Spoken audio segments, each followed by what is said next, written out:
The problems came to a head yesterday when the authority demanded that the men operate the plant continuously. It has a backlog of nearly 400,000 tonnes of grain which it wants to export. It claims that stopping and starting the plant cuts a 7-hour shift down to 5.25 hours. Today, the workers, members of the Public Service Association and Australian Workers' Union, stood firm in their opposition to the new directives, despite the fact that the Sydney terminal workers have accepted the changes. The scenario of today's events went something like this. As each of the workers at the terminal were directed to stagger their meal breaks, they refused. The Grain Handling Authority told them that they were effectively on strike and were removed from the payroll. But the unusual situation arose where the men turn up for work without being paid. The men on day shift stayed on site doing maintenance and cleaning work. As the numbers of workers deemed to be on strike increased, the management said it was impossible to safely operate the plant and all the men on that shift were stood down. This was repeated on the afternoon shift. These workers have since gone home. Well, I suppose it's an interpretation. We'd say that they're being locked out, that they're offering themselves for work. As we understand it, the two unions with members over there have listed the matter before the Commission with a Section 25A, and we would anticipate that that would be heard early next week. The Grain Handling Authority has told the SRA not to shunt any more rail trucks into the terminal. 120 are fully laden waiting to be unloaded. At a meeting of Trades Hall this afternoon, the terminal workers won the support of maritime unions who may take selective action in support of their colleagues. However, claims by the PSA that continuous operation would increase dust build-up, adding to risk of fire or explosion, were vigorously denied by the Grain Handling Authority and deemed not to be the main issue by Trades Hall. The real problem over there is the method and the conduct of industrial relations, which is virtually non-existent.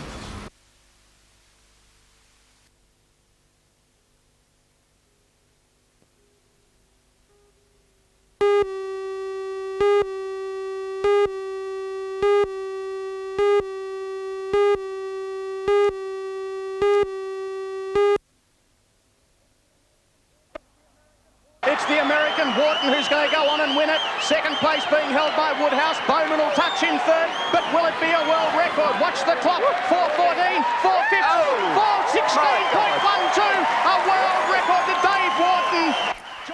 In the women's 400 metres medley, competing was the smallest member of the US team. Little Janet Evans stands 1.60 metres and weighs in at only 40 kilograms. And believe it or not, the 15-year-old pocket dynamo holds 2 world records. 2 weeks ago, smashing Tracy Wickham's long-standing 800 metres freestyle record. However, in last night's 400 metres medley, Newcastle's Donna Proctor gave the American an early fright. Donna Proctor, who's gone out particularly well. She's out by almost a length on Janet Evans. But she turns now. However, the two Americans soon picked up the pace, finishing first and second with a very impressive third to Donna Proctor. But little Janet Evans, what a superstar. She's a tiny girl, built like a fish and swims like one too. She's out by a length and a half now. Janet Evans of America, she goes in and touches first, 4:44.99. Second place taken by O'Keefe of the United States. Third place Proctor. So America 1-2, Australia 3 and 4.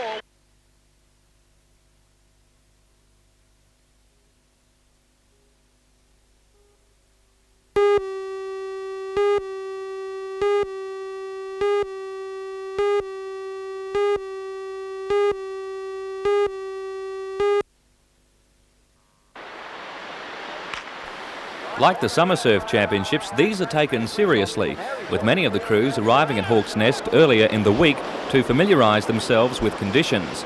The rubber ducky titles are held during winter, while regular surf patrols are suspended. Surf Lifesaving Association rules state the IRBs must remain at their home beach during patrol hours in case they're needed for rescues. Conditions today for the heats were small, the opposite to last year, when the surf in Sydney was huge and 200 lifesavers were treated for injuries and 6 taken to hospital. The small conditions will put more emphasis on rescue skills rather than the luck of the waves. Following today's heats, Mona Vale and Manly have teams in all 8 of tomorrow's finals. Local clubs Dixon Park and Redhead have qualified for 3, while Fingal Beach made it into 1 final.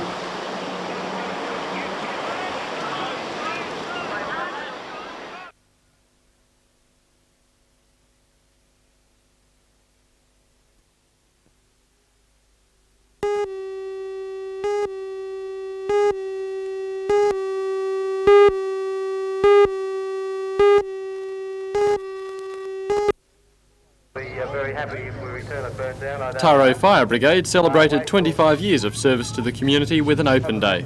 The brigade came into being in October 1962 to provide a firefighting service for the local area. Today's open day was a chance for them to show how it was done, an exercise which was popular with all except those who chose a viewpoint in the path of the smoke. For those who always had the urge to work and extinguish themselves, the opportunity was not to be missed. And perhaps a future firewoman got her first taste of beating a fire. When the Tarro Brigade started a quarter of a century ago, it had only 6 members and a truck very similar to this early model Dennis. Before then, fire trucks from Maitland or Newcastle had to travel a considerable distance to emergencies in Tarro. Last year, the now 12-man brigade answered 241 calls for assistance. Nowadays, the old truck is kept in Newcastle and brought out for special occasions as a glimpse at the past or perhaps an inspiration to the young.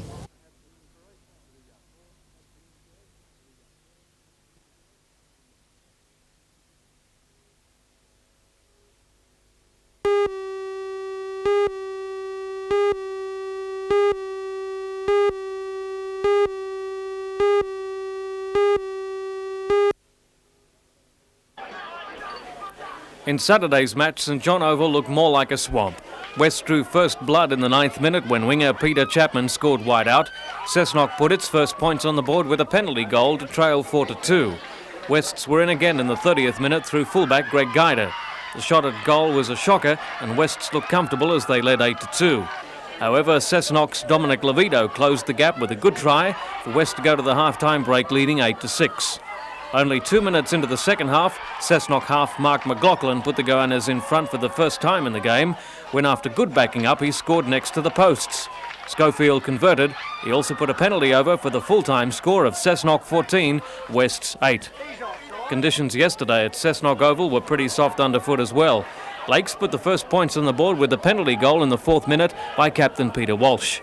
It was almost 30 minutes into the game when the first try was scored. Lakes lock Michael McKinnon scored a pretty easy try and Lakes were leading 6-0. And just as Lakes looked as though they were getting on top, South winger Ashley Gordon made a break, flicked a pass inside to Steve Robinson, who scored what was to be the minor premier's only try. Just 2 minutes from half-time, Lakes half Steve Walters put on a dance to step through South and score. The try was converted and Lakes went to the break leading 12-4. Only points in the second half, a penalty goal to Lakes' Peter Walsh. In next week's preliminary finals at Carl Oval, in the first grade, South play Cessnock. In the reserves, Lakes will meet Maitland, and in the third grade, South play Lakes.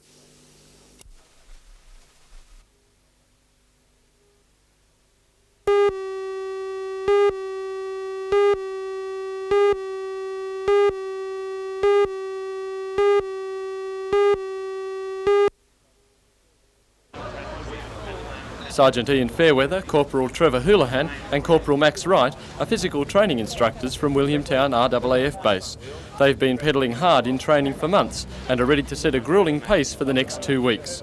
Today, even the rain and cold couldn't dampen their enthusiasm. Yeah, we've been anxious, we've been raring to go, get set to fly, and all weekend we couldn't sleep, just raring to go to get some money. You're going to keep going even if it's as wet as this? Got to, we're committed, we're committed. And the point is, it's for a good cause. Like just in the news the other week on NBN and the ABC, there was about that young girl who had cancer. And this is what we're doing it for people like that. If no one does anything, nothing gets done. As simple as that. The riders will be accompanied by a support team of 12 who will look after the equipment and collect donations in towns along the route. Money raised will be donated to cancer research bodies in the state in which it's collected. The riders hope to average 230 kilometres a day, with their longest leg a 280 kilometre push between Haywood and Kingston in Victoria. After an official farewell from the Deputy Lord Mayor Don Geddes, the marathon ride began. Tonight the cyclists will be stopping in Richmond, no doubt hoping for bluer skies down south.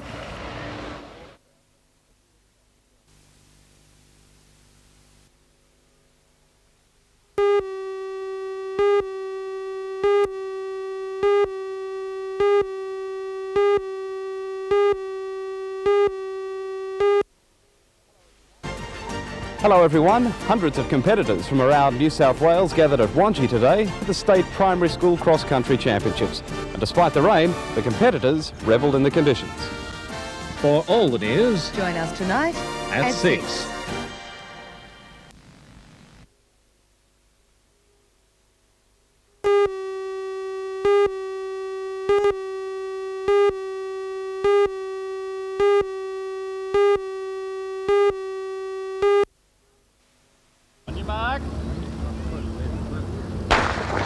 It's the first time the State Primary School Cross-Country Championships have been held outside the Sydney metropolitan area.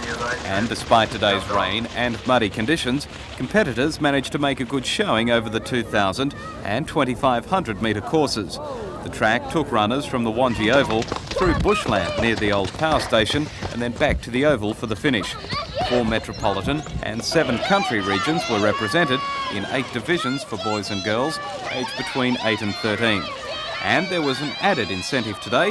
The first 4 place getters in the 10, 11, 12 and 13 years events gained automatic selection in the New South Wales team to compete at the national titles in South Australia in September. But for most, though, it was just enough to finish the course and earn a hot shower. And a proud moment at the Wallsend Bowling Club today as the women's number 5's Pennant team were presented with their pennant. It's the first time the club has won the number 5's pennant, a grade generally reserved for bowlers with less than 3 years' experience. And the ladies won the title by defeating Mayfield West in the finals at Boolaroo in June.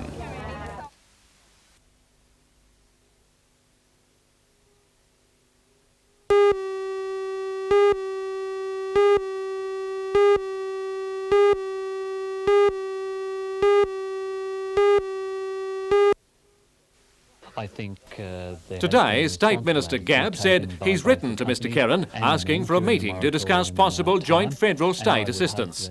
Mr Gabb said it's important that New South Wales receives a firm indication from the Commonwealth about any help it is prepared to offer.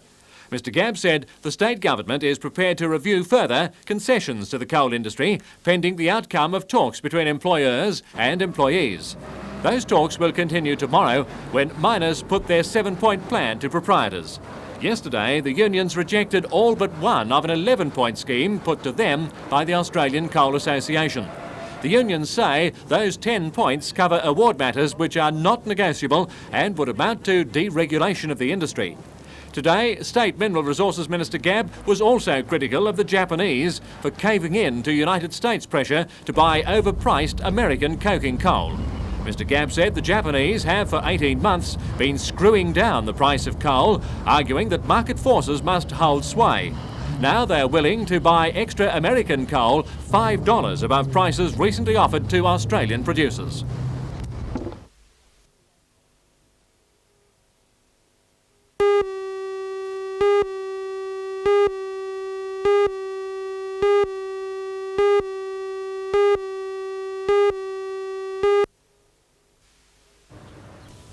The continuous operation is being promoted by the Grain Handling Authority in an effort to improve efficiency.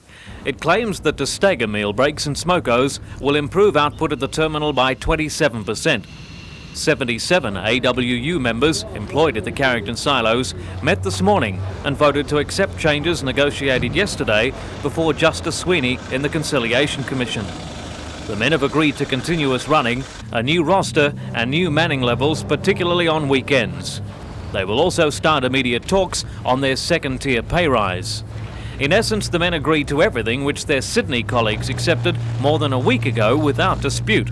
The AWU says there was a communication problem.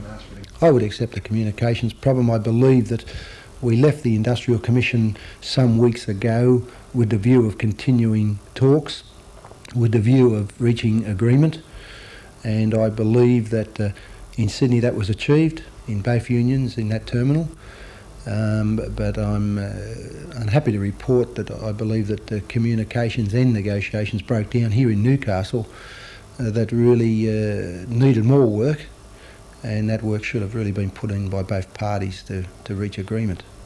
Despite the fact that more than half the workforce were put back on the payroll today, the Newcastle grain terminal will remain idle, and that's because the Public Service Association is standing firm and wants its case heard before the Arbitration Commission.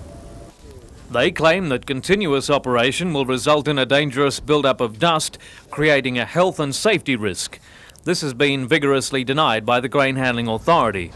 The case will be put before Justice Sweeney for arbitration tomorrow. The whole affair has angered the Australian Wheat Board. The Bogasari Dua is waiting in Newcastle Harbour at the moment to load 32,000 tonnes of hard wheat for Indonesia. The Wheat Board says that with the advent of the new season, unshipped grain may not be sold for another 12 months. It claims that holding costs alone could amount to $8 million if the terminal does not return to normal operation quickly.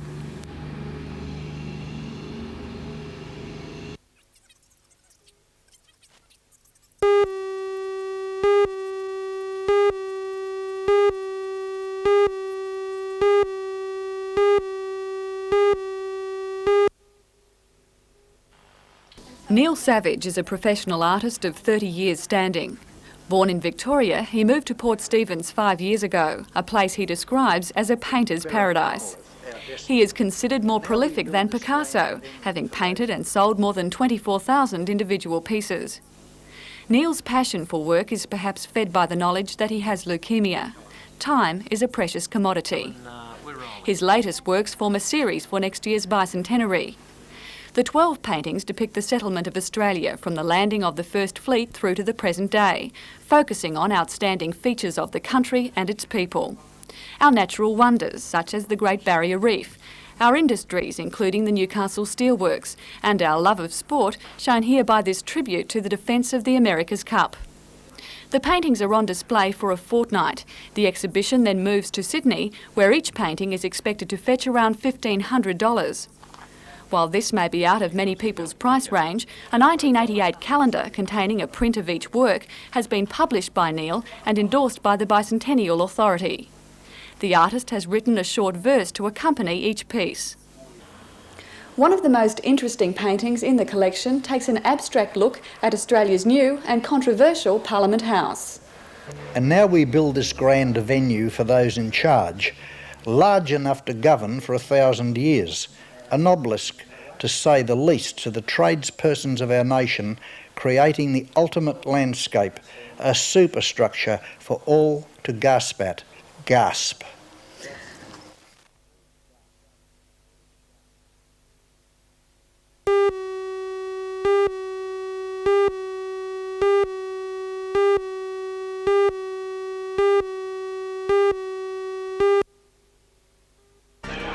The Newcastle Jockey Club has protested to the AJC after its decision to allow Wednesday's postponed Canterbury races to be run next Tuesday, the same day as the Newcastle races. The NJC says they will lose at least $20,000 because of the clash. For all the news, join us tonight at 6.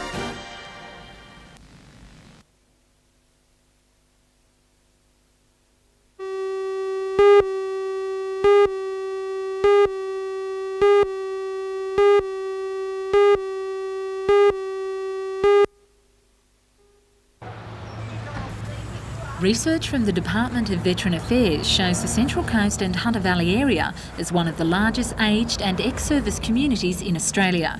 But in the War Memorial Park at Gosford, there's no plaque or monument to remember those soldiers who fought in the forgotten war, Vietnam. The Central Coast and Hunter Valley sub-branch of the Vietnam Veterans Association of Australia have planned for a living and usable monument in the form of a hostel for ageing veterans and their widows.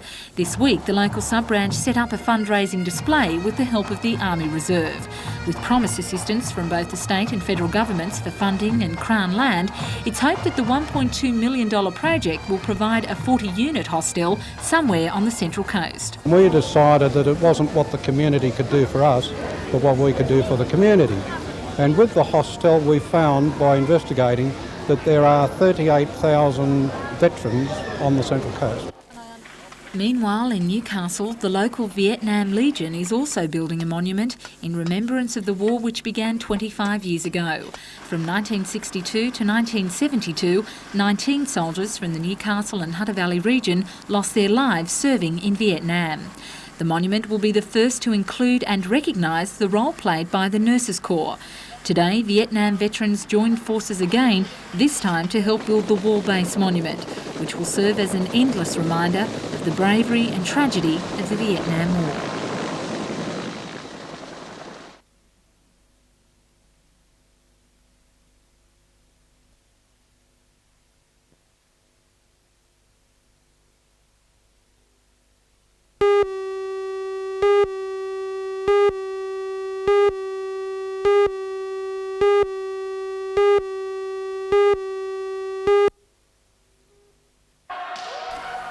The Japanese martial art form of fencing is known as Kendo. One wrong move could cause serious harm to either sportsman, but in competition, safety precautions are taken. Instead of real blades, bamboo swords are used, and players are well padded. Challenging the best from Wollongong, Australian National, Newcastle, Macquarie and New South Wales universities, local Don Miller made it to the final to be runner-up. ANU took out the overall InterVarsity trophy, with Newcastle close behind. In Kendo, points are scored for hitting the opposing player in the centre of the head, temple, wrist or side of the body. The more experienced player can score a point with a thrust to the throat. The first to 2 points wins the bout. Meanwhile, the fun run season continued at West Wallsend yesterday, with more than 160 locals competing in the Centenary Run. With only a short course of 7 kilometres, those out in front had the line in sight after 20 minutes. Jeff Crow held off strong challengers to win the Open Men's Division in a time of 21 minutes 23 seconds. In the under-16 boys, 14-year-old Chris Lyrian clocked in at 24.34, but the champion of the day was young Catherine Swars.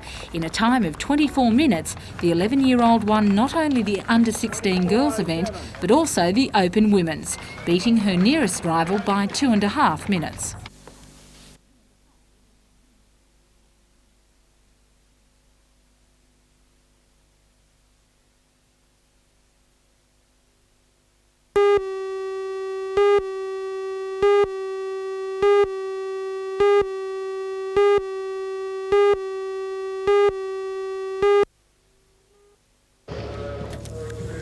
Situated near Somersby on the Central Coast is the Ilkador Indoor Equestrian Centre.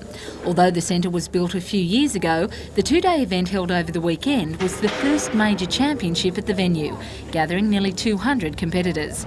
Among them, Olympians George Sanna and Vicky Roycroft. Vicky has just returned from a very successful overseas competition trot. Riding against 14 other countries, it was the first time an Australian team won the Nations Cup in Rome. And to top it off, Vicky riding Apache also took out the individual Grand Prix Cup, the first time for an Australian and a woman. Overseas indoor showjumping is recognised as the highest standard of competition in the sport, and our young riders are now beginning to gain valuable experience. The major event of the weekend's competition was the Australian Junior Championships held yesterday. Riding Swanee, Natalie Webster from the South Coast was placed third behind Sydney's Kellyanne Tagg on Tagalong Shenandoah, and Australian Junior Champion rider went to Libby Leeson from Narrabri on Chickaroo.